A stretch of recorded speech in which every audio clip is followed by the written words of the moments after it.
90 రోజుల కోర్సు పూర్తి చేస్తే చాలు 100% ప్లేస్మెంట్ సపోర్ట్ తో సాఫ్ట్వేర్ జాబ్ మీ సొంతం. వెంటనే కోడ్ జ్ఞాన్ డెస్టినేషన్ ని సంప్రదించండి. నమస్తే అమ్మగారు. నమస్తే అమ్మా. అమ్మగారు, నాకు ఒక డౌట్ అండి. ఇప్పుడు శివుడు ఆజ్ఞ లేనిది చీమైనా కుట్టదు అంటూ ఉంటారు కదా. అవునండి. ఇప్పుడు నాకు ఈరోజు ఈ శరీరం వచ్చిందన్నా, ఎవరికి ఏ శరీరం వచ్చిందన్నా పూర్వజన్మ ఫలితంగా, కర్మ ఫలితంగా మనకి ఈ దేహం వస్తుంది. ఆల్రెడీ అన్ని ఫిక్స్డ్.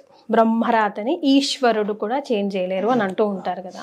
మళ్ళీ మనం ఏం చెప్తుంటాం, ఇప్పుడు రాశి ఫలాలు చెప్పినప్పుడు కానీ, లేదంటే ఎవరన్నా జాతకం చూసినప్పుడు కానీ, బహుశా నీకు ఈ దోషం వచ్చింది అని అంటే పూర్వజన్మలో లేదా మీ పెద్దలు ఇలాంటి కర్మ చేస్తుంటారు, అందుకే యాక్సిడెంట్స్ జరిగాయి, అందుకే క్యాన్సర్లు వచ్చాయి, ఇలా అంటూ ఉంటాం కదా. అంటే ఇప్పుడు యాక్సిడెంట్ ఫర్ ఎగ్జాంపుల్ జరిగింది అనుకోండి, సూసైడ్ అటెంప్ట్ చేసేసుకున్నాం అనుకోండి, అది కూడా ఆయన ఆజ్ఞ లేకుండా అవ్వదు కదా.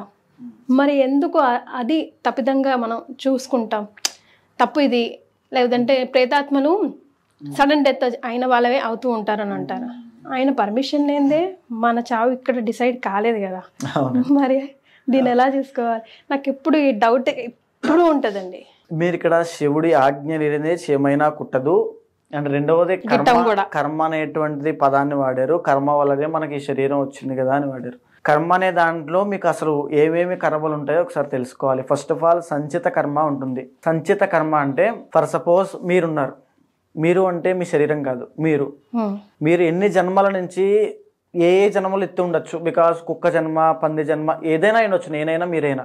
అన్ని జన్మల నుంచి మీరు ఏ మనిషి జన్మ ఎత్తినా, పురుషైనా స్త్రీ అయినా, అప్పటి నుంచి మీరు చేసిన కర్మలు ఉంటాయి కదా, పాపమైనా పుణ్యమైనా ఏదైనా, దాన్ని మీరు వెంట పెట్టుకొని వచ్చేటువంటిది. దాని ద్వారా మీరు ఈ యొక్క జన్మలో మీరు ఈ శరీరంతో పుట్టడానికి కారణమైనటువంటిది, ఇప్పుడు మీరు ఇలా మీ అవయవాలు పనిచేయడానికి కారణమైనటువంటిది, మీరు సౌకర్యవంతమైన జీవితానికి గడపడానికి కారణమైనటువంటిది, మీ జీవితంలో ఏమైనా కష్టాలు ఉంటే వాటికి కారణమైనటువంటిది సంచిత కర్మ. ఓకే. ఇప్పుడు మీరేదైతే చేస్తున్నారో దానికి కారణం ప్రారబ్ధ కర్మ. సో మీకు అర్థమైందా పాయింట్? మీరు ఏదైతే చేస్తున్నారంటే, ఉదాహరణకి ఒక సింపుల్ ఎగ్జాంపుల్ చెప్తా. మీరు ఒక రోడ్డు మీద నడుచుకుంటూ వెళ్తున్నారు, నార్మల్గా మీరు ఏదో మాట్లాడుకుంటూ ఏదో వెళ్తున్నారు. ఒక వ్యక్తో ఒక స్త్రీయో ఎవరో వచ్చి మమ్మల్ని తిట్టింది, బాగా అసలు బండ బూతులు తిట్టింది. మీకు అసలు ఎందుకు తిట్టిందో కూడా తెలియదు, మీ తప్పేమీ లేదు. సో ఇప్పుడు ఆమె వచ్చి మిమ్మల్ని తిట్టింది. సో ఆమెతో తిట్టించుకోవడము మీ సంచిత కర్మ. ఓకే. ఇప్పుడు మీ చేతుల్లో ఉండేటువంటి పని, తిడతారా, తిరిగి కొడతారా, లేకపోతే ఆమె పాపాన్ని ఆమె పోతుందిలే, క్షమాపణ చెప్తుందిలే, నేను తప్పు చేయలేదు కదా వదిలేస్తారని మీ చేతుల్లో ఉంటుంది. ఈ మూడు మీ మైండ్ లెవెల్స్ మీద, మీ ఆచార వ్యవహారాల మీద ఆధారపడి ఉంటాయి. మీరు చిన్నప్పటి నుంచి దైవానుగ్రహం కోసం పూజలు పునస్కారాలు చేస్తూ ఆ రకంగా ఉండి సౌమ్యంగా ఉన్నారనుకోండి, అది ఉండడం మీ చేతుల్లో ఉంటుంది కదా. బ్రతకడం మన చేతుల్లో ఉంటుంది. అలా బతికారు అనుకోండి, మనం ఏం తప్పు చేయలేదు, దేవుడే చూసుకుంటాడని వదిలేస్తారు. లేదు కొంచెం పెరిగారు, బాగానే ఉంది, కాస్త వాతావలౌక్యం అంతా తెలుసు అనుకోండి, తిరిగి తిడతారు, నేనేం తప్పు చేశాను అవుతుంది, వాగ్వివాదం అవుతుంది. దానివల్ల మీకు మానసిక అశాంతి వస్తుంది. మీరు చిన్నప్పటి నుంచి రౌడీలతో మీకు స్నేహం ఉంది, మీరు మాంసాహారం ఇవన్నీ ఎక్కువ తిన్నారు, టెస్టోస్టెరాన్ లెవెల్స్ బాగా ఎక్కువ ఉన్నాయి, రజోగుణ సంపన్నంగా ఉన్నారనుకోండి, తిరిగి కొడతారా? ఆ లేడీస్ ఉన్నారా లేదా? కొడతారు. అప్పుడు ఏం జరుగుతుంది? హాస్పిటల్కైనా వెళ్ళొచ్చు, జైలుకైనా వెళ్ళొచ్చు, ఏదైనా జరగచ్చు. సో మీకు అర్థమైందా? ఇక్కడ మనం ఏం చేస్తున్నాం అనేది మన చేతుల్లో ఉంటుంది. ఏదర్ తిట్టడమా, కొట్టడమా, రామాయణం చదవడమా, సూసైడ్ చేసుకోవడమా, దైవానుగ్రహం కోసం దైవ కీర్తన చేయడమా మన చేతుల్లో ఉంటుంది. మనకొచ్చే పరిస్థితులు బాణాల్లాగా అప్పులు, సంసారము, జీవితము, కష్టాలు, బాధలు, కన్నీళ్లు, ఇవన్నీ సంచిత కర్మ. వాటిని ఎదుర్కొని నువ్వు ఏ డెసిజన్ తీసుకుంటావు, నెక్స్ట్ స్టెప్ నువ్వు ఏం చేస్తావో మన చేతుల్లో, మీ చేతుల్లో ఉంటుంది. దట్ ఈస్ ప్రారబ్ధ కర్మ. సో మీకు ఇప్పుడు శివ ఆజ్ఞ లేనిదే చీమైనా కుట్టదు అనేటువంటి పదాన్ని శివుడి యొక్క ప్రాధాన్యతని, ఆయన యొక్క గొప్పతనాన్ని తెలియజేయడం కోసం వాడతారు. నిజానికి అలాగ అందరి చేత శివుడే చేస్తూ ఉంటే రావణాసుడికి శివుడు చెప్పాడా సీతాదేవిని తీసుకెళ్ళిపోమని? కాదు కదా. లేదా పాండవుల్ని కౌరవుల్ని కొట్టుకోమని చెప్పాడా? లేదు కదా. సో అది పదాన్ని శివుడి యొక్క గొప్పతనాన్ని, ఆయన యొక్క శక్తిని, సామర్థ్యాన్ని తెలియజేయడం కోసం మాత్రమే వాడతారు. శివుడు కూడా కర్మని అనుభవించాడు కదా. బికాస్ భస్మాసురుడికి ఇచ్చినంత మాత్రం చేత ఆయన వచ్చి మళ్ళా చేయడం, ఆయనకి ఈ రోజు మనం ఆ కథ చెప్పుకుంటున్నాం అంటే అక్కడ ఏదో జరిగిందే కదా. సో ఆయన జీవితంలో ఒకటి జరిగింది. సో దానివల్ల మనం చెప్పుకుంటున్నాం. ఆయన హాలాహలాన్ని మింగిన తర్వాత ఆయన గొప్పతనాన్ని మనం చెప్పుకుంటున్నాం కదా. ఆయన కూడా కర్మని అనుభవిస్తున్నాడు కదా, అది పుణ్యం చేశాడు, ఒక దైవ కార్యాన్ని సృష్టి కార్యాన్ని చేశాడు, దానికోసం మనం పొగుడుతున్నాం. భస్మాసుర కథ నుంచి మనం అపాత్ర దానం చేయకూడదని ఉదాహరణగా చెప్పుకుంటూ ఆయన గురించి మనం నేర్చుకుంటున్నాం కదా. అంటే ఒక కర్మ అంటే పని, దానివల్ల ఒకటి ఉద్భవించింది కదా, ఐదర్ నెగిటివ్ అయినా పాజిటివ్ అయినా. శివుడు కూడా విష్ణుమూర్తి కూడా ఎవరైనా కర్మ నుంచి తప్పించుకోవడం అసాధ్యము. అది కర్మానుభవాన్ని అనుభవిస్తూనే, ఉదాహరణకి రామదాస్ తీసుకోండి, రామదాసు జైల్లో ఉన్నాడు, ఉన్నప్పటికీ కూడా రాముడిని వదలలేదు. సో ఉన్నాడు కదా, వదిలేసుకుంటే రామదాసు ఉండడు, ఆ కథ మనకు తెలియదు, వినం కూడా మనం. ఆ పాయింట్లో కూడా ఆయన నేను రాముడినే పట్టుకుని ఉంటానని పట్టుదలతో పట్టుకుని ఉండడమే ప్రారబ్ధ కర్మ, అదే భక్తి. నాకు చాలా మంది అనుకుంటూ ఉంటారు, నాకు ఈరోజు ఏదో ఇంట్లో అశుభం జరిగింది, ఎవరో చనిపోయారు, మీకు దేవుడు లేడని ఫోటోలు విసిరేస్తుంటారు, అదే అజ్ఞానము. సో అది సంచిత కర్మ, అది అలాగే జరిగి తీరుతుంది. దాని నుంచి మనం నెక్స్ట్ స్టెప్ ఏం చేస్తాం అనేటువంటి మన చేతుల్లో ఉంటుంది. నువ్వు వైరాగ్యంలో వెళ్ళిపోతే ఎవరికి కావాలి, నాస్తికుడిగా అయిపోతే ఎవరికి కావాలి, లేకపోతే హేతువాదిలో అయిపోతే ఎవరికి కావాలి? భగవంతుడికి వినిపించేలా ఉండాలి, కనిపించేలా ఉండాలి. సో నేను చెప్పే మాట వినిపించేలాగా కనిపించేలాగా. ఏదో గబగబా వెళ్ళిపోయి కొబ్బరికాయ కొట్టేస్తే ఆ కొబ్బరికాయ కోసం దేవుడైనా పాకులాడుతూ ఉంటాడా? కాదండి. వినిపించడము కనిపించడం అనేది భక్తి దగ్గర నుంచి వస్తుంది. కన్నప్ప కుందేలు నైవేద్యం పెట్టాడు, స్వామి స్వీకరించాడు కదా, కాలుతో తన స్వామి స్వీకరించాడు కదా. సో తర్వాత కళ్ళు పీకి పెట్టాడు. ఏంటి అక్కడ తెలియలేదు ఆయనకి, మన భేదం తెలియలేదు. స్వామికి నాకు నేనే స్వామి నేననే స్థితిలోకి వెళ్ళిపోయాడు కాబట్టి ఆయన ఆ స్థాయిలో ఆ పని చేసిన స్వామికి అనుకరించాడు. దట్ ఈస్ భక్తి. మనం వినిపించేలాగా కనిపించేలా స్వామి కోసం చేయాలి. రావణాసురుడు అంతటి రాక్షసుడికి వరాలు ఎందుకు ఇచ్చాడండి స్వామి? ఆ పాయింట్ ఎందుకు ఇచ్చాడు స్వామి? ఆయన భక్తికి మెచ్చిచ్చాడు. తరువాత మళ్ళీ స్వామియే ఆంజనేయ స్వామి అవతారం ఎత్తి ధర్మం వైపు నుంచుని రావణాసురుడు చావుకి కారణమయ్యాడు. సో మనం ధర్మంగా ఉండాలి, మన ప్రారబ్ధ కర్మ కరెక్ట్గా ఉండాలి, భక్తితో ఉండాలి. అప్పుడు ఏదైనా జీవితంలో సాధించవచ్చు. తెలిసి తెలియక పోయిన జన్మలో ఏం చేశామో తప్పు మనకు తెలియదు, కానీ అది క్యారీ ఫార్వర్డ్ అవుతుంది. ఈ జన్మలో మనం మళ్ళీ దానికి అనుభవించాల్సిందే కదా. తప్పకుండా అండి. ఇప్పుడు మీ మాటల్లోనే చెప్పారు, ఈశ్వరుడికి పరమేశ్వరుడికి తప్పలేదు, కర్మని ఎవరైనా అనుభవించాల్సిందే అని. కానీ మనకంటూ ఈ కర్మభూమిపై వచ్చిన తర్వాత, ఈ పుణ్యభూమిపై జన్మ తీసుకున్న తర్వాత ఏమైనా ఆల్టర్నేట్స్ ఉన్నాయా? క్షమాభిక్ష, భక్తి.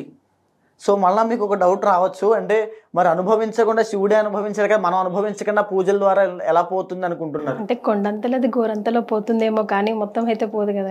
మన భక్తి మీద ఆధారపడి ఉంటుంది, బికాస్ ఇప్పుడు మనకి నేను మార్కండేయుడు కథ ఒక ఇంటర్వ్యూలో ఎగ్జాంపుల్గా చెప్పాను, మీకు తెలిసే ఉంటుంది. మార్కండేయుడు కథ తెలుసు కదా. మార్కండేయుడి విషయంలో ఏం జరిగింది? ఆయనకి ఆయుష్ లేదు. ఆయుష్ అనేది లేదు అనేది ఎలా చెప్పారు మీరు? కర్మ. ఆయనకు ఆయుష్ లేకపోవడం అల్పాయుష్ గండం అనేటువంటి జ్యోతిష్ శాస్త్రంలో ఉంటుంది, కర్మ వల్ల వచ్చింది. యమధర్మరాజు వచ్చి ఆయుష్ తీయడానికి వచ్చాడు. ఓకే, యమధర్మరాజు ఎవరు? కర్మని అక్కడ అనుభవింపచేసేటువంటి ప్రతినిధి. ఓకే, ఆయన ఏం చేస్తున్నాడు? స్వామికి పూజ చేస్తున్నాడు. మార్కండేయుడు చిన్న పిల్లవాడు. అంతటి ఆయన వచ్చినప్పటికీ కూడా ఆయన లొంగకుండా ఏం చేశాడు? బయటికి యమధర్మరాజు వచ్చి మీ ముందు నుంచుంటే మీరు చెయ్యను కాదు అనే పదం మీ నోట్లోంచి వస్తుంది? అసలు మాట నోట్లోంచి పలుకుతుందా? అయినా అంత కాన్ఫిడెంట్ గా చెప్పాడంటే లోపల ఎంత భక్తి ఉన్నట్టు. సో ఒక్కసారి ఆలోచించండి, మార్కండేయుడి పాయింట్ ఆఫ్ వ్యూలో ఆలోచించండి. ఎదురుగా శివుడు, మనం శివుడి గుళ్ళో ఉన్నప్పుడు ఫోన్ వస్తేనే ఫోన్ పక్కన పెట్టి వచ్చేస్తాం, గుళ్ళోంచి పక్కకి వచ్చేస్తాం. కానీ ఎదురుకుండా ఉన్నది సాక్షాత్తు శివుడే అని నమ్మాడు కాబట్టి వచ్చింది. యమధర్మరాజు అయినా పక్కకి పెట్టుకుని ఆయన పూజ చేసుకున్నాడు. అది భక్తి అంటే. బయటికి రమ్మన్నాడు, నేను రానన్నాడు, రానన్నాడు, పాశం వేశాడు, కౌగిలించుకున్నాడు, శివుడే వచ్చాడు, ఒక తన్నుదన్నాడు. అక్కడ ఏం జరిగింది? భక్తి మాధ్యమంగా మారింది. రావణాసురుడికి శివుడిని ప్రత్యక్షం చేసుకోవడానికి 1000 సంవత్సరాలు పట్టింది. కైలాసాన్ని ఎత్తాల్సి వచ్చింది, పేగులు తెంపి రుద్రవేణ వాయించాల్సి వచ్చింది. కానీ మార్కండేయుడికి 10 నిమిషాలు పట్టింది. బికాస్ భక్తి ఎక్కడ పరిపూర్ణంగా ఉంటుందో, భక్తి ఎక్కడ నిర్మలంగా ప్రశాంతంగా, అది ఎక్కడ డీవియేషన్ రాకుండా ఉంటుందో అక్కడ స్వామి ఉంటాడు. ఆ నమ్మకము అక్కడ ఉన్నది. ఇప్పుడు మనం చూస్తూ ఉంటామండి, ఇప్పుడు శివాలయానికి సోమవారం వెళ్ళి నేను మంచి ఉద్యోగం వచ్చేయాలని కోరుకుంటూ ఉంటాడు, మళ్ళా శనివారం వెళ్ళి ఇంకో వెంకటేశ్వర గుడిలో కోరుకుంటూ ఉంటాడు.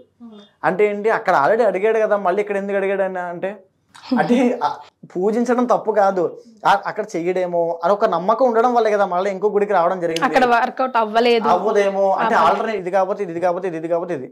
అలా కాదు. నేను ఇప్పుడు ఒక ఎగ్జాంపుల్ చెప్పా, యమధర్మరాజునే తన్ని మన ఆయన ఎదుర్కొన్న విగ్రహం ఉంది, అప్పటి వరకు శివలింగం ఉంది అంతే, శివుడేం లేడు.